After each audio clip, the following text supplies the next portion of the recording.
It's not a hot take to say the modern video game industry is in turmoil, and the 2025 DICE Awards gives us a good look at how bad things are at a glance. Now, this awards ceremony doesn't showcase every problem currently plaguing the industry, but it's sort of a snapshot of the current climate. Lack of variety, lack of creativity, lack of quality, and the ever-present political intrusion that just doesn't belong there. Video games should be fun. They should be escapism.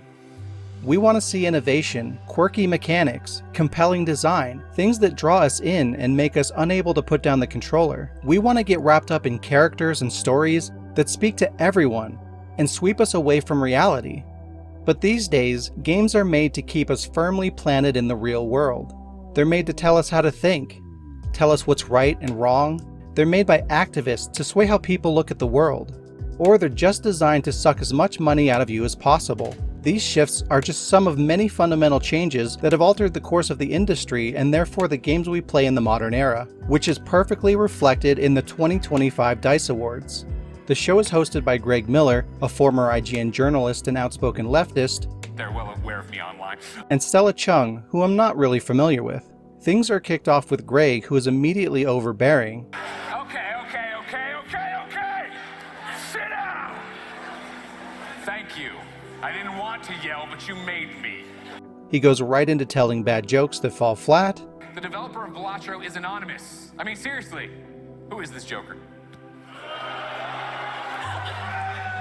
Insulting the developers at an award show meant to celebrate them. Stop firing people!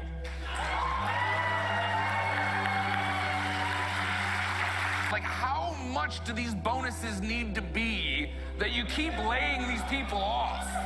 And quickly makes things political. But if I know one thing about this audience, it's that none of you had to pay someone to play Diablo for you. It's hard to level up your own characters when you're dismantling democracy. Notice the inserted clapping and laughing as the crowd remains flat. I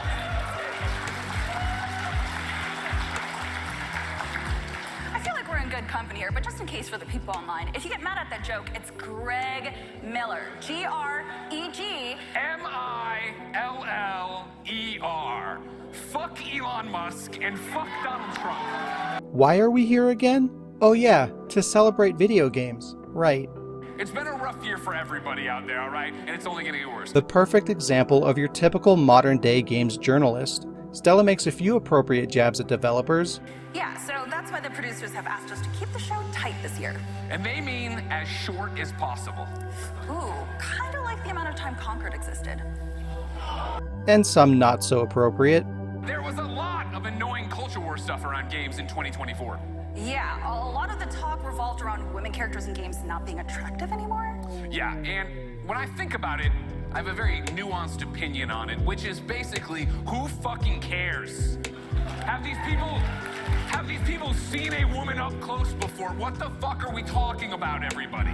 I suppose this one's more on Greg, though. What is he even trying to say here? That women in real life are ugly? Not a very PC take. And let's not forget, for some reason we went from this to this. So what's that about? In addition to the host opening the show with heavy political statements, we see these people. I believe they're there to guide the guest off stage. But what's interesting here is, why is this not done by the hosts? Or a single member of the staff? And it's because this is an opportunity to insert DEI. I won't go into the nitty-gritty here, but these three needless people check multiple diversity boxes. Why is this not a task the hosts can handle? We only see them 3 times across a 2.5-hour long show. What are they doing during this time that they can't guide the guest off the stage? Isn't this exactly what they're supposed to be doing? Hosting? And let's be clear, the reason I point this out is because needless hiring like this to meet arbitrary politically driven metrics is often done within developers and publishers too, which adds to the supposed rising cost of game development that companies want to pass on to you.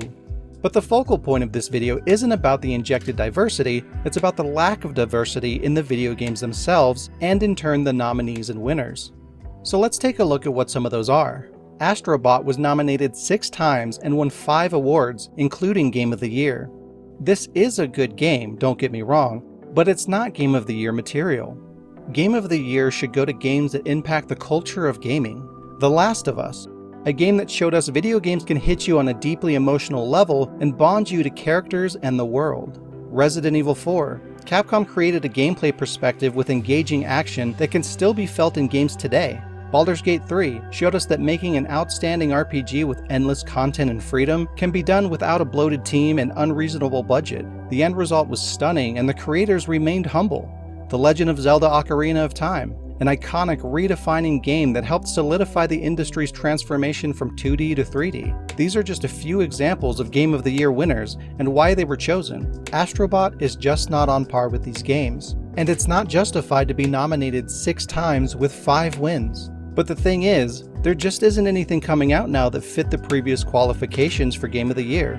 And the games that come close don't fit the political qualifications to be included in the conversations among modern-day journalists and publications. Balatro was nominated 5 times and won 3 awards. An indie mobile poker game. This too was nominated for Game of the Year.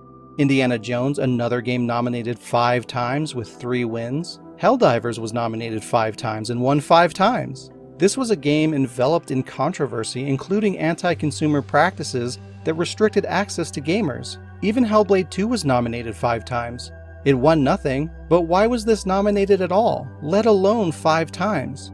Nobody was talking about this game, it reviewed slightly above average by players, and didn't sell very well. And this is coming from a big fan of the original, it just didn't belong.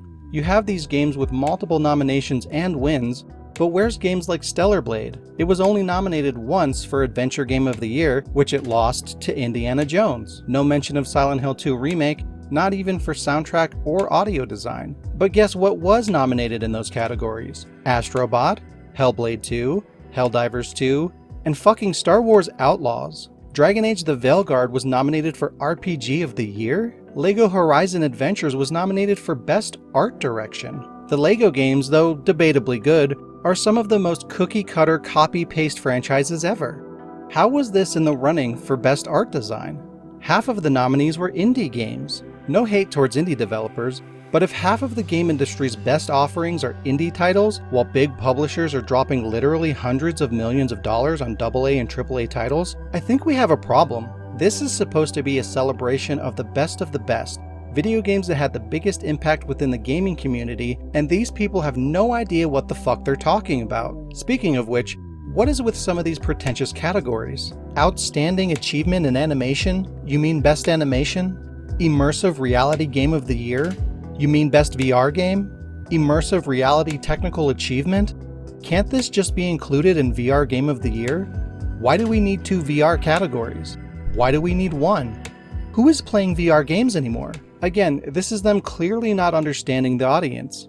This year's DICE Awards show us just how grim the modern market is. There was such a lack of selection and quality games that they were reduced to picking the same handful of games over and over again for every category. And the winner is Helldivers 2. Helldivers 2. Helldivers 2. Helldivers 2. Astrobot. Astrobot. Astrobot. Astrobot. Congrats to Team Asobi, it's Astrobot. Chose to ignore a couple that didn't fit the political climate, while forcing nominations in for some games that weren't even worthy of nomination at all for the same politically driven reason. The industry needs a reset. We need to go back to what's important. Making good games for the people who play them, the ones funding the industry with their hard-earned money, not pandering to the mobs or the media. Then when the award shows roll around again, picking nominees will be easy because there will be plenty to choose from across a wide breadth of genres and games that will speak for themselves in terms of quality and impact. And hopefully the games will be received by people who judge them on their merit, not the social political expectations of those who are picking the nominees and winners.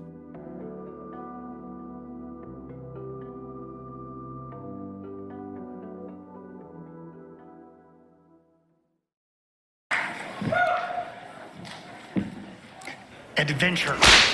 All right. What is important about role-playing games? I